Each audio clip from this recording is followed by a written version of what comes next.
Cada vez es mayor el flujo de peregrinos cristianos, católicos y de otras denominaciones que vienen aquí a Turquía para ver la casita de Éfeso, donde se dice que la Madre de Jesús pasó sus últimos días.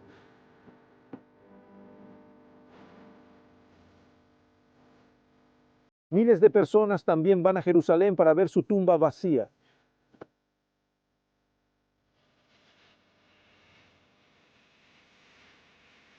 Y a lo largo de todos estos años, en muchas fechas diferentes, los católicos hacen procesiones en diversas partes del mundo para alabar a aquella joven de Nazaret que dio a luz al niño Jesús.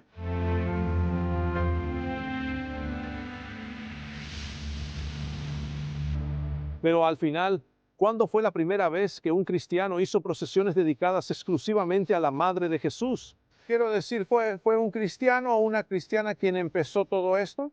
Y al final, ¿cómo fue que la mujer, que ni siquiera era mencionada por su nombre en los primeros manuscritos cristianos, llegó a ser venerada como la Madre de Dios?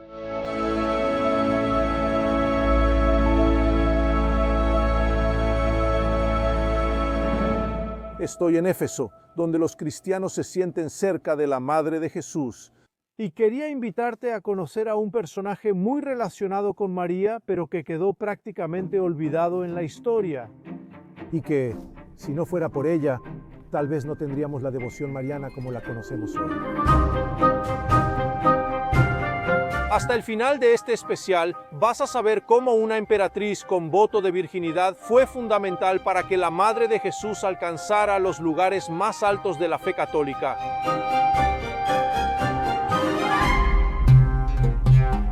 Y para descubrir quién fue esa mujer, ahora vamos a Estambul, la antigua Constantinopla, donde todo sucedió.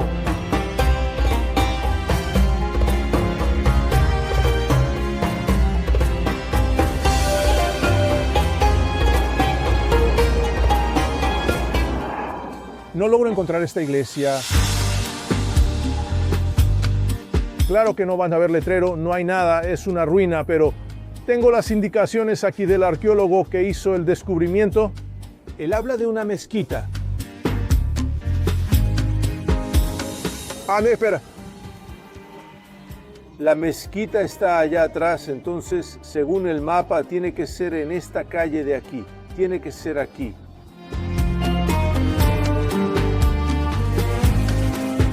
Mira, aquí.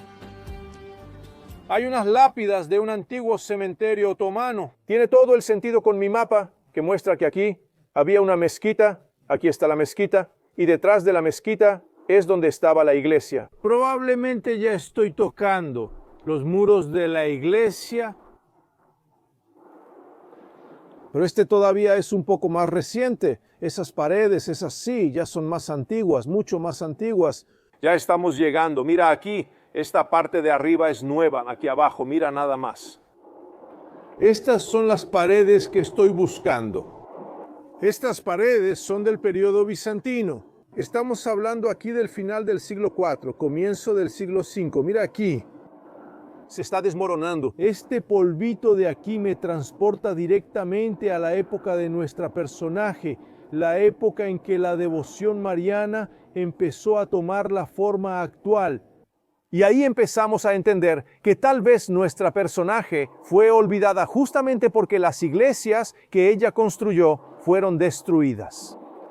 En el momento en que los otomanos tomaron el control de esta ciudad, empezaron a reemplazar todas las iglesias por mezquitas y muchas iglesias fueron abandonadas. Como esta de aquí. Pero es muy importante para poder contar nuestra historia.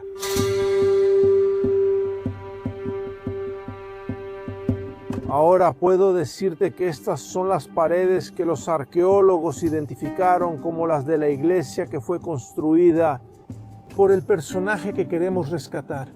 La emperatriz que incluso mandó traer desde Jerusalén los restos mortales de Nuestra Señora para colocarlos aquí dentro. Lo curioso es que la mujer más poderosa del Imperio Romano creía que los huesos de María estaban en la tumba en Jerusalén. Y ella quería traer las reliquias aquí, a la nueva capital del imperio. Este es el lugar exacto donde alguna vez hubo una iglesia que en esa época llamaban Teotocos de Chalcoprateia. Teotocos, la portadora de Dios, más tarde entendida como Madre de Dios, del barrio de Chalcoprateia, que era un barrio de trabajadores. Hoy una ruina muy abandonada, en realidad reintegrada a una mezquita, porque la ciudad fue islamizada y las iglesias fueron convertidas en mezquitas. Y aquí en la mezquita todavía hay muchas cosas de la iglesia. Esas paredes son de aquella época. Y esas columnas también fueron identificadas como de aquella época. Son columnas típicas del periodo bizantino que vemos en otros lugares. En Jerusalén, el patriarca Juvenal informó que los restos de María no estaban en la tumba. 3 días tras su muerte, la tumba fue hallada vacía. Era la primera vez que alguien mostraba indicios de lo que los cristianos llamarían la Asunción de María. Y así la emperatriz tuvo que conformarse con la túnica y el cinturón que María habría vestido el día de su muerte. Y eso era todo lo que había dentro de la tumba. En Jerusalén, las 2 reliquias fueron traídas aquí y junto a ellas se colocó un icono de la Madre de Jesús, que según una tradición de esa época habría sido pintado por el evangelista Lucas. Pero al final, ¿quién era esa emperatriz? Elia Pulqueria nació en un palacio, en una de las ciudades más ricas del mundo. Y desde temprano fue presentada al cristianismo, que se volvió una parte inseparable de su vida. Era hija del emperador Arcadio y de la emperatriz Eudocia, una de las herederas del Imperio Bizantino. Estambul todavía era Constantinopla, que había sido convertida en la capital del imperio apenas unas décadas antes, cuando Roma sucumbió a las invasiones bárbaras. La emperatriz Pulqueria nació en un periodo turbulento de la historia. Poco antes, el emperador Constantino, antecesor de su hermano, poco antes, había trasladado la capital de Roma y la había traído aquí a Bizancio, rebautizada como Nueva Roma y poco después Constantinopla. Y un siglo antes, más o menos, del nacimiento de Pulqueria, Constantino también había publicado el Edicto de Milán en el año 313, liberando finalmente el culto religioso en el Imperio Romano y poniendo fin a la persecución de los cristianos. Se trata de 100 años después, cuando el imperio ya era cristiano. El emperador es muy cristiano y su hermana, la emperatriz, es aún más cristiana. Ella está empezando aquí con 3 iglesias que construyó en Constantinopla, incluyendo esta, iniciando la devoción mariana como la conocemos hoy en día. En un mundo cada vez más cristiano, Pulqueria, aún adolescente, anunció a su familia que permanecería virgen toda su vida y que haría eso para cumplir una petición que le hizo Dios directamente. Cuando sus padres murieron, Pulqueria recibió el título de Augusta y fue declarada regente del Imperio Romano hasta que su hermano, Teodosio II, tuviera la edad suficiente para asumir el trono.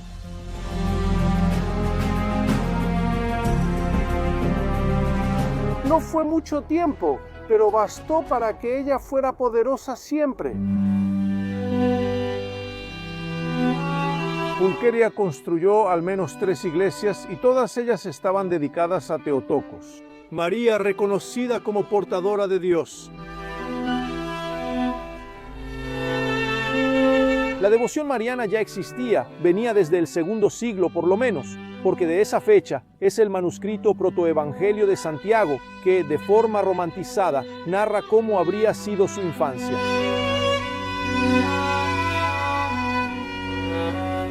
La imagen más antigua de María que existe fue hallada en la catacumba de Priscila en Roma y muestra a la madre con el niño Jesús en brazos. Pero Pulqueria fue la gran responsable de la devoción mariana, como la conocemos hoy en día.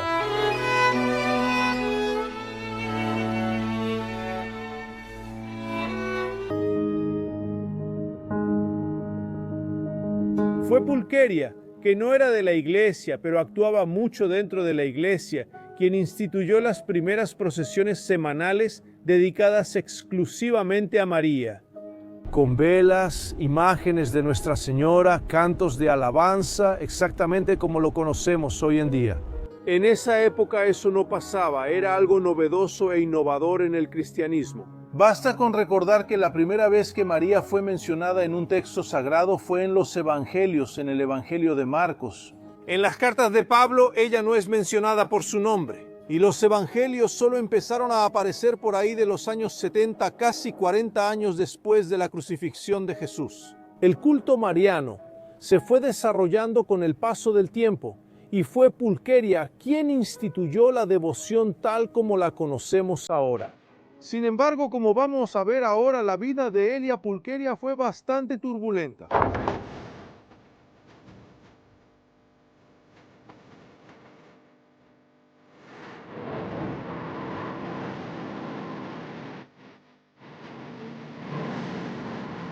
Pulqueria se metió en controversias a lo largo de toda su vida prácticamente, empezando por la adolescencia, cuando hizo la promesa de que permanecería virgen para siempre.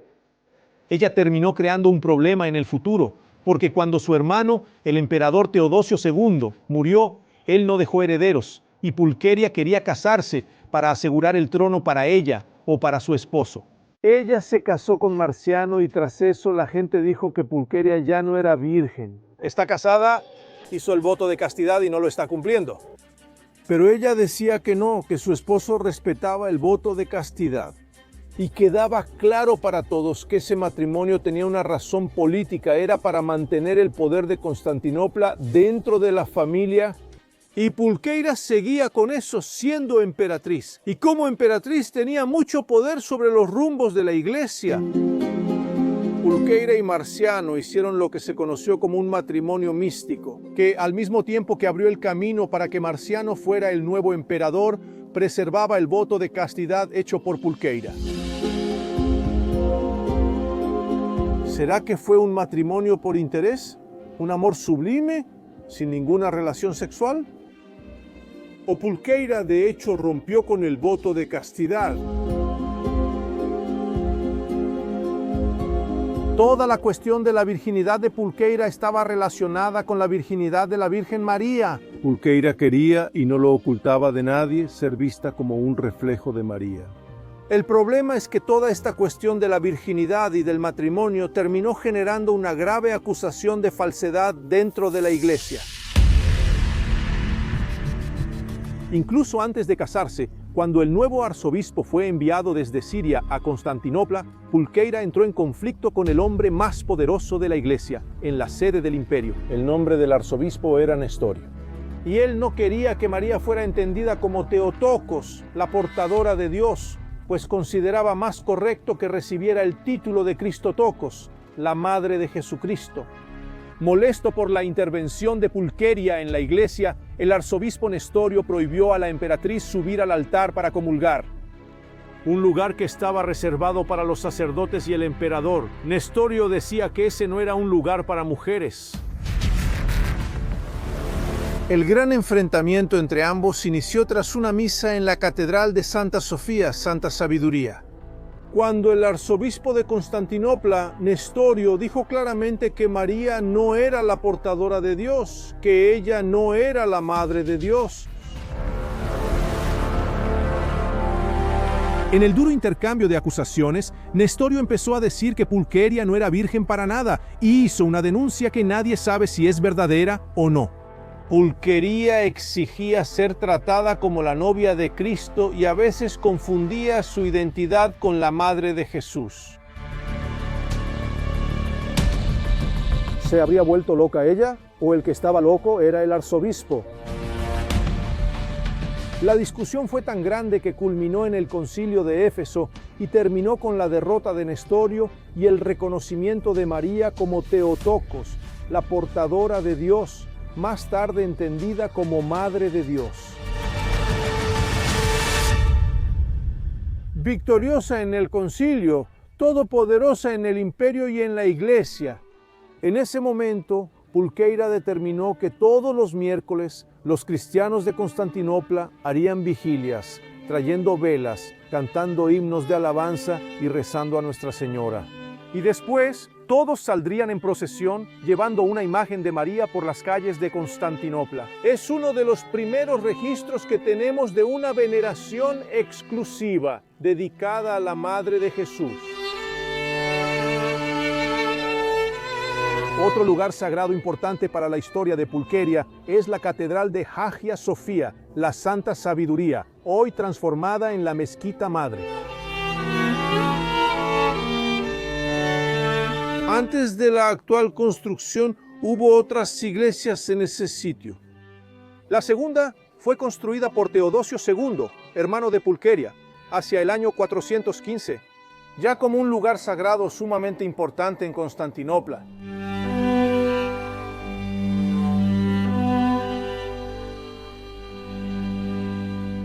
Después de una vida profundamente dedicada al imperio y a la iglesia, después de todas las batallas que enfrentó para hacer de María la Theotokos, la portadora de Dios, más tarde llamada cariñosamente Madre de Dios. Después de toda su lucha, Pulqueira murió en el año 453. Y ahí tienes que imaginar conmigo lo que pasó en estas calles, miles de personas por estas calles, queriendo homenajear a la emperatriz. Más tarde, Pulqueira fue canonizada tanto por la Iglesia Católica como por la Iglesia Ortodoxa de Oriente y se convirtió en una de las santas vírgenes más importantes de la historia cristiana.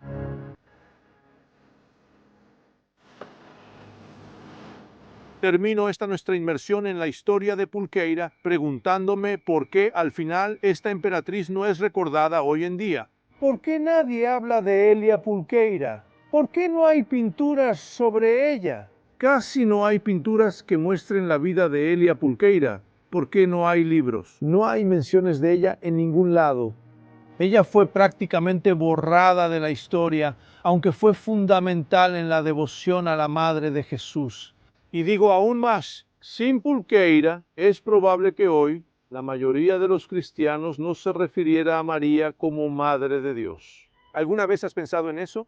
Una emperatriz fundamental en la historia de Nuestra Señora, prácticamente borrada de la historia. Bueno, espero que este especial pueda servir como un homenaje a Pulqueira, para que mucha gente pueda conocer la historia de esta mujer fundamental en el cristianismo